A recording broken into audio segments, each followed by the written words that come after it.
What is up, everyone? Welcome back to another video today, and in this video we are doing the 53rd installment of Random Model Airports. Today we're going to be doing the Jacksonville International Airport. Thank you to Aviation Central for suggesting this airport. If you have any new suggestions for new Random Model Airports, please leave them in the comments below.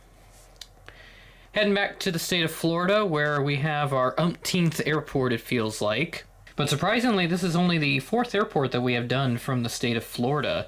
That is currently tied with New York for the most number of airports, or not the most, but I think it's like the second most right now. But it was tied with Montana previously, which had 3 of them in this series. So this is a neat little airport here in the northeast corner of Florida, and it is a bit of a newer airport than I expected, as they used to have another airport. It used to be a naval base, Imson Field is I think how you say it. That opened all the way back in 1927. Eastern Air Service, which would become Eastern Airlines, were the first airline to serve the city in 1931, and then the Army Air Corps came in here during World War II and used that airfield. Delta, Eastern, United, and National all came through the old naval base. The first jets to come to Jacksonville were Northeast Convair 880s in 1961, and the largest plane that served there was a Delta DC-8-60s, so that was really cool.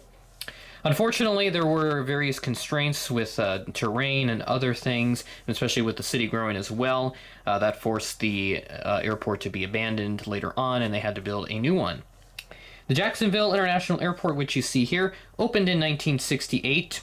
There has been some renovations made to the terminal over the years, especially in 2009 when they closed Concourse B, which used to flow down right in this middle section here. They tore that down, but there are plans to rebuild that in the future since air travel demand has gone up quite significantly, especially after the recession that occurred and after the COVID pandemic.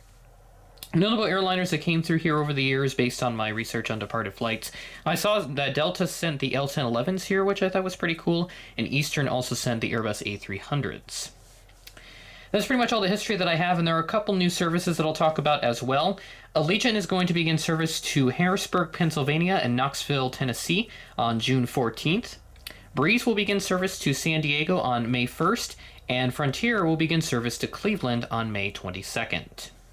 So there's your new services for Jacksonville. We'll start off over here at Concourse A and then kind of work our way around just like that, over to Concourse C, and that's where we'll wrap things up. So let's get started. Starting off at Gate A2, we have this JetBlue Airbus A320 with the plaid tartan tail. This aircraft arrived in from New York John F. Kennedy as Flight 677 at 9:10 a.m., ahead of a scheduled 9:30 a.m. arrival.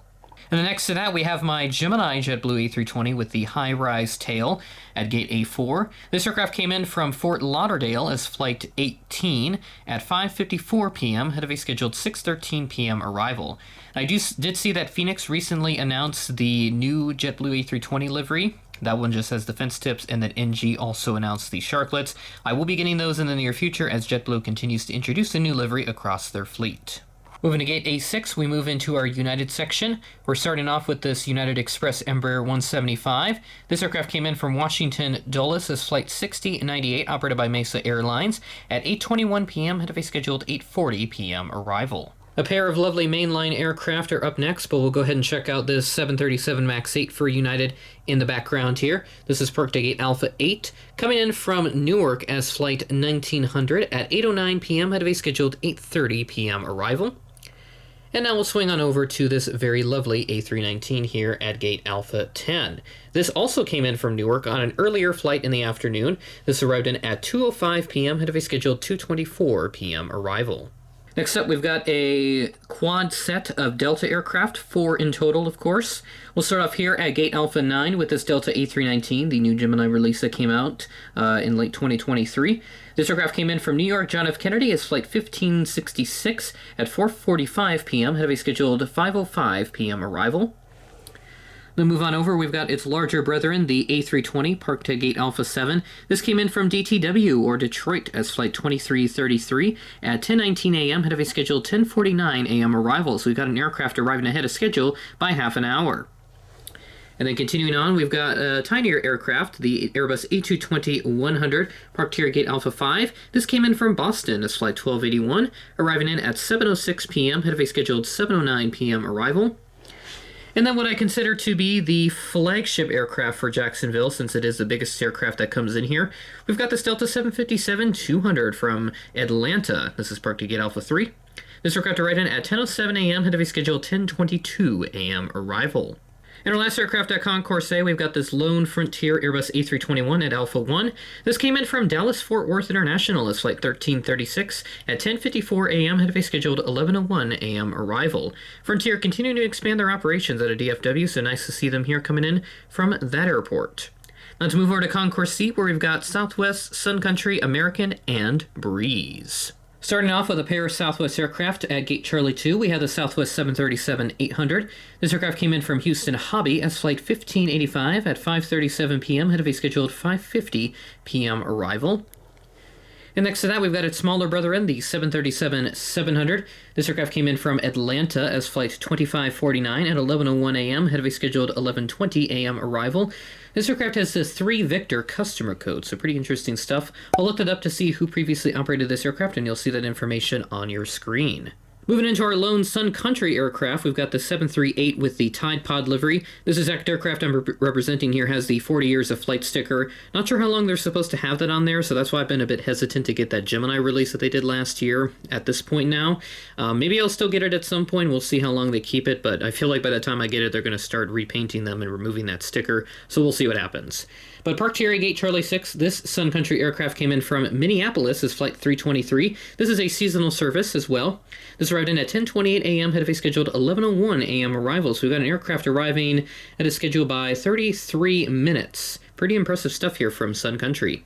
Moving into our American section, we'll start off with one regional aircraft at Gate Charlie 8. This American Eagle CRJ-900 came in from Philadelphia as Flight 5256, operated by PSA, at 11:29 a.m., head of a scheduled 11:49 a.m. arrival.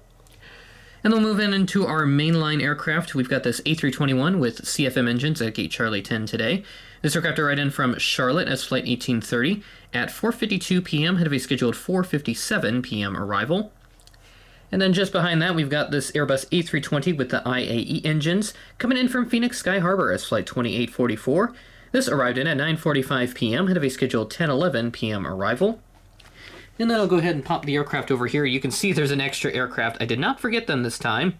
But right here at Gate Charlie 7, we've got this American 737-800 coming in from Dallas-Fort Worth International as Flight 2744 at 7:15 p.m., delayed from a 7:05 p.m. scheduled arrival. So our first delay in this update, just by 10 minutes here, so certainly not a bad problem at all. And then, yes, I did not forget Allegiant in this update. I did, unfortunately, in the previous update for Little Rock. This aircraft is taxiing in from Flint, Michigan as Flight 1544. Yeah, that's a regularly scheduled flight. At 7:35 p.m., delayed from a 7:12 p.m. scheduled arrival. So we have a bigger delay here than the American over here. This one is delayed by 23 minutes. And our last 2 aircraft are, of course, Breeze. I've saved the best for last. Note that this aircraft did not park here in real life at Gate Charlie 5. Breeze takes up Gate Charlie 3, and that's the only gate they have from what I've seen, but I put it here just to add some extra variety. This Breeze Embraer 195 came in from New Orleans as Flight 326, arriving in at 8:03 p.m., head of a scheduled 8:13 p.m. arrival. And then last but certainly not least, this Breeze Airbus A220-300 parked at Gate Charlie 3 came in from Windsor Locks, Hartford, Connecticut, as Flight 502 at 6:37 p.m., head of a scheduled 6:40 p.m. arrival. And that'll do it for Random Auto Airports this month. Jacksonville, our 53rd episode. I'm going to officially make Random Auto Airports a twice-monthly series just to up the guaranteed video schedule that you'll get here on the channel. Let me know what you think, and hopefully this will help clear my ever-growing backlog of suggestions that I have for Random Auto Airports. Continuing to dig through them, go for some new ones, go for some old ones, try to alternate between the two just so I can get a good balance of airports and get some decent variety in there overall. I'll try to hit up some of those bigger airports too, but just be patient as those are ones I'm probably going to save until after I'm done with college for the year so that I can have as much time as on my hands as possible to do those airports properly. So with that being said, that is the end of the video. Thanks for watching, and I will catch you in the next video.